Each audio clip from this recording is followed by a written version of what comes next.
Good afternoon, everyone. Welcome to today's T&E work session. The committee today will take up water and sewer category change requests. As you all know, DEP is responsible for reviewing and approving category change amendments. They can't deny a request. Any requests recommended for denial go through a council review process, which is what we're doing today. Any of my colleagues need to jump in at the beginning, or should we turn it over to Mr. Levchenko? Get into it. Okay. The floor is yours. Sure. Thank you. Thank you. There are three category change requests as part of this package. It came over from the executive back in July. The planning board had a work session on these items on September 9th, and we have a number of folks from the planning board and planning department here today that can are available if you have questions for them. And then the council had a public hearing on September 14th. The one thing I would just, in terms of process, any amendments that are approved by the council are subject ultimately to approval by the Maryland Department of the Environment. So just as a general caution, anything we approve is still subject to that going forward. And I think with that, I can sort of step right into the requests. The first two requests, and I have them listed as 1, 2, and 3 in the packet. The first two requests, Transquest LLC and Travilla Oak LLC, are both located on the same intersection, Travilla Road and Glen Road in Potomac. The Transquest request is actually on the northeast corner, and the Travilla Oak request property is on the southwest corner. As you could expect, because they're both seeking sewer service to upgrade existing developments on their properties. They've been sort of linked together, and the requests have been discussed together. At the planning board, for instance, they were discussed together, and the applicants have coordinated as well. So when I'll talk about the Transquest request first, but most of what I'm saying would also apply in the context of the Travilla Oak request. So just to give a little bit of background, the Transquest request involves a 2-acre RE2 zone property. I mentioned it's on the northeast corner of the Travilla Road and Glen Road in Potomac. There's currently a very old single-family home dating back to the 19th century, known, at least in the materials we got, as the Old White House. And there's also a barn on the property.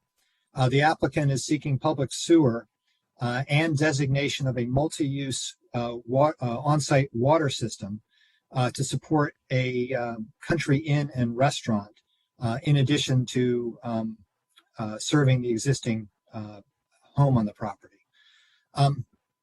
According to WSSC Water, in order to serve the property, you would need a dedicated 5,300-foot low-pressure sewer extension along Travilla Road, which is a significantly long extension. As I mentioned earlier, this request and the Travilla Oak request, they teamed up in terms of looking at how to serve the properties. Originally, we're thinking of a way that one extension could serve both. However, WSSC Water's requirements are that non-residential properties have to be served by dedicated low-pressure sewer lines. So the properties could not combine under the same line under WSSC Water's rules. So a similar extension would be needed also for the Travilla Oak request. The primary issues with both requests are the consistency with the Potomac Subregion Master Plan, the 2002 Subregion Master Plan, as well as water and sewer plan policies. This intersection is basically surrounded by RE2 zoned properties, and the Potomac Subregion Master Plan recommends against the provision of community sewer service to low density areas such as RE1 and RE2 zone properties. In the packet, I've included an excerpt of the sewer policy or sewer recommendations in the plan to sort of provide that context. But basically, the service is not recommended unless you're within the planned sewer envelope or along the edge of the envelope, neither of which applies in this context. And then with regard to the water and sewer plan, as you know, we do have some exceptional policies in the plan that allow for consideration of extension of public water and sewer in certain circumstances, even outside the planned sewer envelope. And these, as the committee's heard these before, we have the private institutional facilities policy. We also have an abutting mains policy and a policy to address failed septic systems. Those are the most common. In the Potomac subregion, we also have a peripheral sewer policy where properties that are right on the edge of the envelope can be considered for service as well. However, none of these policies, none of these exceptions would apply in the case of these two requests, the Transquest or the Travell Oak request. At the planning board, and we have, like I said, we have planning staff here that can speak for the planning board. They agreed that the requests were not consistent with the master plan, and so they could not recommend approval of the requests. However, they did express conceptual support for the redevelopment proposals that the applicants were seeking to do, and they encouraged the council to find a way to support the projects. In terms of next steps, what staff sees as the two options going forward, since we have a consistency problem with the master plan and the water and sewer plan, would be the council could pursue an amendment to the Potomac subregion master plan, either a very limited amendment in this area or broader, that would provide a process for consideration of allowing service in this area. Alternatively, the water and sewer plan itself could be looked at, and consideration of a new exceptional policy there that might address these types of requests. I did want to note that we do have a comprehensive update to the water and sewer plan expected to come over later this year from the executive. So the updates intended to be done every 3 years per state law, and we're right about at that 3-year mark. So it just happens to be timely that we have a water and sewer plan coming over. But given the fact that both these first two requests are inconsistent with the master plan recommendations for sewer, and also we don't have a policy within the water and sewer plan to consider these, the executive had recommended denial of the public sewer requests for both. There's also a issue of deferral of the multi-use water system designation for Transquest pending further review. But really the sticking point here right now is the sewer. And council staff concurs with that denial, given the inconsistency with both the master plan and the water and sewer plan. With that, I'll see if council members have questions or if they would like to hear from any of the folks that are here today.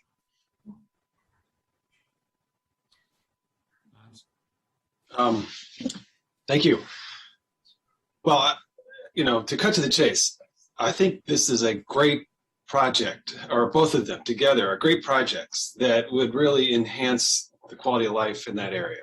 And, I think people are looking for amenities like this, a country inn destination. I mean, you see what the value of Comus Inn or the breweries now that we're seeing, Lone Oak and Waradaka, Brookville, like it really transforms the quality of life in that area for a lot of people. And I think it is, it's frustrating that there would be certain rules that might lean against that, for reasons that aren't necessarily even all that tightly correlating with the application.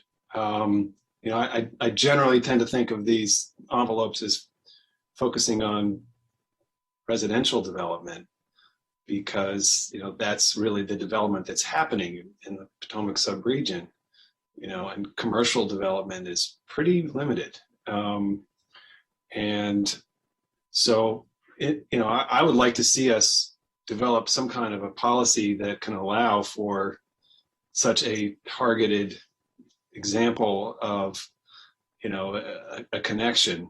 You got historic property, you've got, commercial only. There's just a lot of filters on this one where we could do something that would allow it to proceed without setting a broader precedent, that would trigger all kinds of other applications that we don't really intend to consider. So, it's worth noting the commercial center is already there. Like, we're not talking about a farm that wants to, build one and so forth. And, I'm not sure. So first of all, the idea of redoing the Potomac subregion master plan is not a great idea. Like, that would make, that's just not a great idea. There is a tiny bit of precedent with Clarksburg for doing a super limited master plan amendment. We did that for a grocery store. It took 6 months. Nobody could believe it actually happened. It happened. I just don't know if this lends itself to that. But, I would like to see these projects approved. I'm a little wary of just approving them. So I think it would make sense to, defer and allow our policymaking team to try to devise something here, that gives us the best fit. But I'm not sure where our colleagues on the council would be on just approving it. But Mr. Chair, Casey Anderson is here. I think he might have something to say, having had a chance to review these at the planning board as well. If I could jump in first, Mr. Chair. Am I frozen? You frozen? I'm not sure who's frozen here. Okay, I'll let that go. So just real quick, I appreciate the comments by Councilmember Reamer, and essentially agree with all the points that he's made, because I think these two projects on their own are unique, and I do think that they would add incredible value to the community. Not only the community within that vicinity, but also the broader Montgomery County community. And I think that we can and should find a way to move forward with them. But I too am also mindful of the process, and I don't think that we should be moving forward with any such plans in an ad hoc process, as we've been dealing with individual landowners and those who want to develop parcels, particularly in this greater vicinity, just being mindful of the regulations that we've already established. And if we need to adapt those, I'm in favor of changing those so that everybody understands the rules and that we can fairly apply them to everybody. But again, underlying that sentiment is the value that these would add. And so let's have staff, I agree with having staff come up with some policies that are more uniform and that we don't have to move forward in an ad hoc way. Mr. Chair, I yield back. Thanks. Sorry, my internet's continuing to go in and out, but appreciate all your comments. And Keith, I think that's 3-0 for deferral. Right, and it sounds like you're asking staff to, as part of the 10-year water and sewer plan process, can bring up some policy options the council could consider that would address these types of properties. So that's what we'll assume going forward. That's the committee recommendation. That's the reason for the deferral, is for further consideration of the amendment of a potential policy. And we'll have that by the end of the year, we expect, right? And we can reconsider at that time. Well, DEP staff can speak to the timing, but they've indicated that they expect it to come over this calendar year. Right. And then, of course, we have our own process here for that. And of course, anything that we do approve does have to go to the state for final action. So any policy changes we make, that would all be subject to state review as well. Right. Mr. Sukup, do you have a latest date that you expect the 10-year plan to be likely to come over from the executive? Well, we are expecting to deliver the draft plan to the executive's office by the end of October. If everything is well with that, then I would expect we would certainly have the executive draft to the council by the end of November, certainly by the end of the year. Okay. Great. Anything else on these two requests? I think we're good. Okay. The third request involves a 1.1 acre RE1 zone property on Valley Drive in the Glen Hills area near the city of Rockville, but not in the Rockville city limits. The property is currently unimproved. The applicant is seeking public sewer to build a single-family home and accessory dwelling unit. A 485-foot sewer extension would be needed in order to serve that. The key issue here is that the subject property is located outside the planned sewer envelope, as we heard before with the other two properties, also as part of the Potomac Subregion Master Plan. The other issue is the council did take up the Glen Hills area a couple of years ago. Council members are probably painfully aware of that process. Painfully. And made some adjustments to the Glen Hills, the current policy in the water and sewer plan for Glen Hills, which marginally added some flexibility for sewer in the area. But even under those changes, this property would not be eligible. First, it's unimproved, so it doesn't have a failed septic system. There's not an abutting main, and it's also not on the periphery of the planned sewer envelope. Those are really the key ways that properties in Glen Hills can connect. So it doesn't meet any of those criteria. So the executive, planning board, and council staff recommend denial of the request. Okay, council members. I concur with that. Pardon me? I think I concur with that. Concur with the staff recommendation. Councilmember Glass. I concur. I concur as well. That's 3-0, Keith. Can I hate to go back to our earlier item, but I just had a question about whether we could approve conditionally, but then see, a draft policy. What the difference is, Keith, between doing that and just deferring to ask for a draft policy. Well, usually a conditional approval is, I would be hesitant to do it in this case because we don't have a policy or master plan recommendation we can hang our hat on with this. I think the deferral is appropriate here because we are looking for another action to occur. We can't predict what that action will be yet, or that it will be approved by the council. So I think I do think deferral makes more sense. With the deferral, the applicant does not have to reapply. So it's a streamlined process for the applicant to come back. But I would be very hesitant to recommend a conditional approval here since we don't have a policy we can really point to support it yet. And are we going to get a policy specifically for these applications ahead of the full plan, or is this only coming over as part of the full plan? It's certainly up to the executive what's in the comprehensive update that comes over. But as staff, I've heard the committee, and we'll see what the council wants to do. But my assumption is that as part of the review of that comprehensive update, staff will provide options for a policy that would address these types of properties. I can't say yet exactly what that would look like or how many properties it might affect, but we would try to tailor it to meet what the committee wants to do. Thank you. I think what we would like to see, I think what I'd like to see, I think my colleagues may agree, is could we see a policy for this?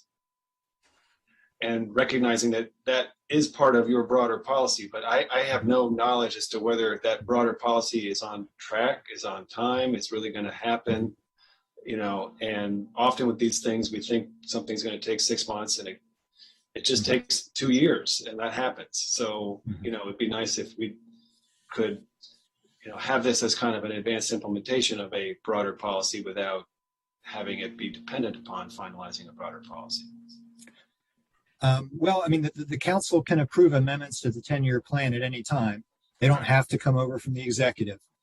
It's certainly a cleaner process when we do it as a package like that. But certainly if staff finds that the the 10-year plan is delayed or will be delayed beyond what you've heard, we could consider introduction of a policy separate from the comprehensive update. But all indications are that the 10-year update is moving forward through the executive branch. They've had a lot of staff work and coordination with the outside agencies on it.